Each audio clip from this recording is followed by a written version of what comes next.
Hello बच्चों, so the question here is if a magnetic compass and a dip circle are taken to the magnetic poles of the earth, what would be the direction of their needle? Explain giving reasons. ठीक है, सो बोल रहा है कि अगर मैं एक magnetic compass और डिप सर्कल को मैं ले जाऊं कहां पे, मैग्नेटिक पोल्स पे अर्थ के, तो उनका डायरेक्शन क्या होगा, उनके नीडल्स का डायरेक्शन क्या होगा. सो कॉन्सेप्ट जो यहाँ यूज करेंगे that will be of magnetic compass and dip circle.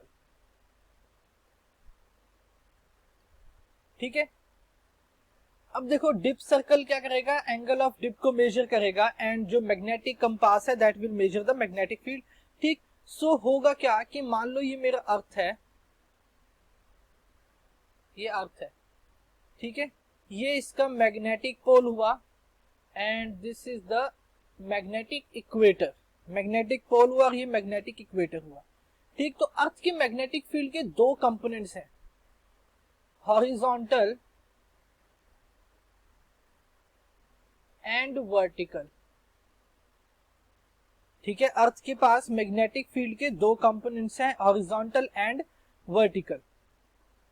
ठीक है, अब देखो अर्थ की अगर मैं अलोंग द मैग्नेटिक पोल्स की तरफ बात करूं, ठीक है, क्योंकि हमने मैग्नेटिक पोल्स पे रखा है, अर्थ की मैग्नेटिक पोल पे रख दिया.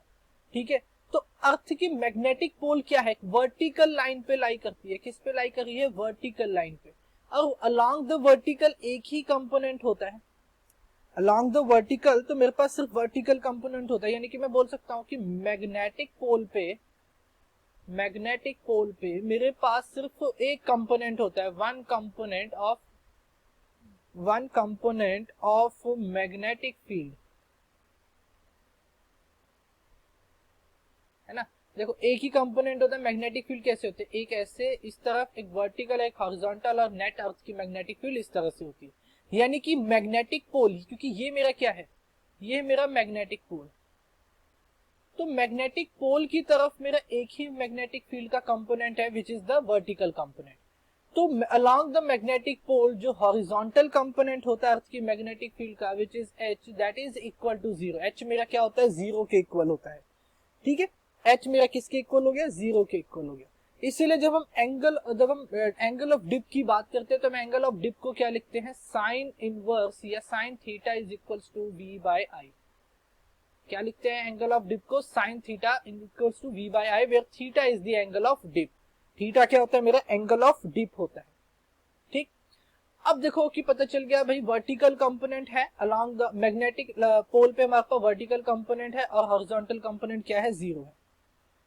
अब जो मेरा कंपास नीडल होता है वो फ्री होता है to move along the horizontal plane. जो मेरा कंपास नीडल होता है, अगर हमने कभी कंपास नीडल देखा हो तो वो इस तरह से होता है, यानी कि फ्री होता है, free to move along horizontal plane, horizontal plane. But horizontal component तो है ही नहीं अलोंग द मैग्नेटिक पोल पे, तो हॉरिजॉन्टल कंपोनेंट है ही नहीं मेरे पास. ये कौन है, कंपास. अगर मैं मैग्नेटिक पोल की बात करूं तो मैग्नेटिक पोल पे तो मेरे पास हॉरिजॉन्टल कंपोनेंट है ही नहीं मैग्नेटिक फील्ड का, दैट इज जीरो. तो कंपास की रीडिंग यहाँ पे क्या हो जाएगी, जीरो हो जाएगी. यानी कि कंपास का जो नीडल है दैट विल बी, वो किसी भी डायरेक्शन में हो सकता है, एनी डायरेक्शन, क्योंकि उसकी रीडिंग क्या है, जीरो है, तो वो किसी भी डायरेक्शन में हो सकता है. बट अगर मैं डिप नीडल की बात करूं तो वो क्या करेगा, रोटेट करेगा वर्टिकल प्लेन में, और एंगल ऑफ डिप क्या होगा at poles that is 90 degree. ठीक है, एंगल ऑफ डिप क्या होता है, पोल्स पे हमने पढ़ा है कि एंगल ऑफ डिप जैसे जैसे हम इक्वेटर से पोल की तरफ मूव करते हैं हमारा एंगल ऑफ डिप इंक्रीज होता है एंड पोल पे जाके वो मैक्सिमम हो जाता है, दैट इज 90 डिग्री. और पोल जो डिप सर्कल होता है उसका काम क्या होता है, एंगल ऑफ डिप को मेजर करना. इट मींस कि अगर मैं मैग्नेटिक पोल पे अपना पोल सर्कल रखता हूं तो वो मैक्सिमम डिग्री शो करेगा, मैक्सिमम वैल्यू शो करेगा which is equal to 90 degree. और कैसे स्टैंड करेगा, वर्टिकली स्टैंड करेगा, वर्टिकली स्टैंड करेगा. ठीक है, तो ये आंसर होगा. I hope you understand it well. Thank you.